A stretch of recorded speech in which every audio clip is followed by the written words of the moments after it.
What is up, guys? It is Bob Blah Blah. Welcome to another edition of the Gun Review. Today we are covering the secret gun in Modern Warfare 3, the PM-9. And the reason I call it a secret is because nobody uses the damn thing. So there's a good chance you've never used it. There's a good chance you've never seen it.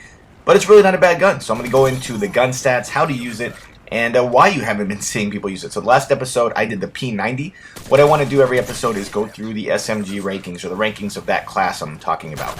So the P90 I would rank as the second best SMG currently. Love the gun. So at the end of this episode I will tell you where the PM-9 stands and whether or not you should use it and how you should use it. So to the PM-9, it is basically the Uzi from other Call of Duty games, and it's actually a Japanese version of the Uzi, and it's actually not a bad gun. But first thing I want to do is talk about why I haven't discussed the optics in the last episode, or why I didn't in the last episode. A lot of people ask me about that. With SMGs in this game, or in any game, optics are usually a secondary option, and the reason is these are meant for close quarters. Optics are generally meant for mid to long range, and these are close quarters weapons. So in general, it's better to have attachments or proficiencies rather than wasting that spot on an optic. So that's just my thoughts on it, so you won't see too much discussion on the optics with the SMGs. So here's the key stats of the PM-9. It has a clip size of 32, which puts it right along with most of the SMGs and most of the assault rifles. Starting ammo of 96. By the way, most guns, or I think all guns, start with 3 clips, all assault and SMGs, and that's why you see the 96 there. Damage up close of 35, which means 3 shots to kill. Damage far of 20, which means a max of 5 shots to kill. Rate per minute, or fire rate per minute, or rounds per minute of 1090, which is actually the highest fire rate in the game for any, I believe it's any gun. So extremely high fire rate. This gun actually has the fastest time to kill of any gun in the game. That's right, the fastest time to kill of any gun in the game. So the question is, and actually I should exclude, that's any automatic weapon. The shotguns, the snipers, and the 3-burst guns do have a faster time to kill, but any automatic weapon in this game has the fastest time to kill. So you're probably wondering, why don't people use it? Why haven't you used it? There's a reason. The recoil is a 7, which on their scale basically makes it the highest recoil gun in the game. And one thing I think all of you have learned, if you don't hit your target, it doesn't matter how powerful the gun is. You can have the most powerful gun on earth, but if all your bullets miss, or most of your bullets miss, it doesn't matter. So the recoil on this gun is horrible, especially mid to long range. You're not going to hit your target very often. Even though it's not weak, it will drop an enemy with 5 bullets from long range, like a good percentage of the guns will. The problem is you will not hit your target. It is just unwieldy to hold in long range. That's just the way it is. Recoil will destroy a gun. Other guns with high recoil, like the CM901, you rarely see that either. No matter what, you need to hit your target. So guns that have really high recoil tend to not be used, and this one is no exception. Now the kick proficiency does help. However, it is not really worth using if you have to use the kick proficiency, because you lose all of the other great proficiencies and attachments. Range, which is generally the best proficiency for SMGs, but you also lose the ability to use 2 attachments, which means you can't combine rapid fire, silencer, and extended mags in a myriad of combinations, which are generally the best to use with the SMGs.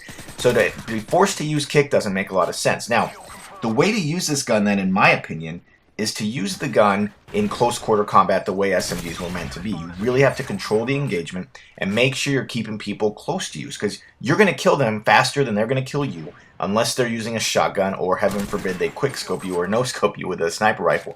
But you will win virtually every close gun battle.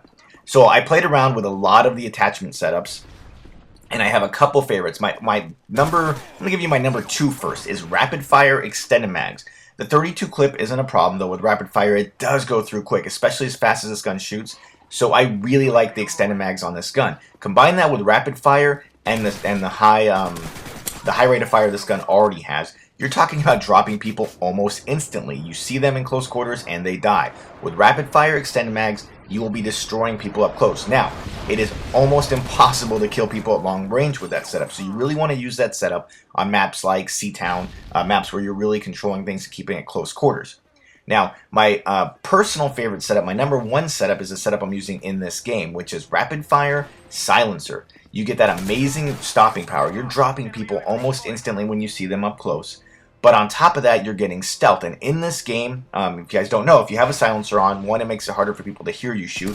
But the most important thing is your gun, you do not show up on the UAV, which is huge. And by the way, here's one weakness of all guns, the knife. Never take a gun to a knife fight.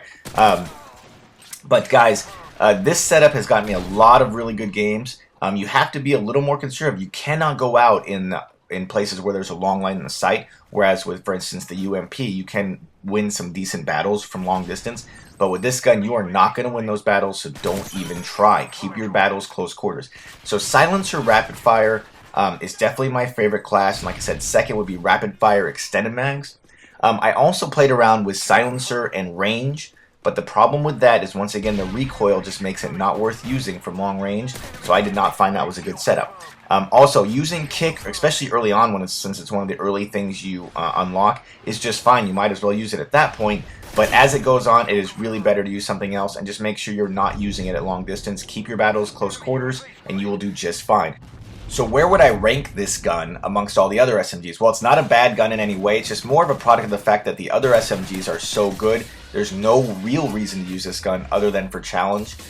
So I would rank it dead last in 6th place. Once again, it's not a bad gun, but its heavy recoil makes it really the least fun to use. It's more of just a challenge gun. If you want to get it just to get it, go ahead and use it. It's really, if you play close quarters maps and use it the way it's meant to be made or meant to be used, it's really not a tough gun to use. You just got to keep your engagements close to the recoil. So that's it for this episode, guys. I hope you enjoyed it. I hope you learned a little something about the PM-9. Please give it a try. Like I said, it is fun to use. It's just not the best gun in the game or the best SMG. So I hope you enjoyed it, guys. I will talk to you later. Take it easy.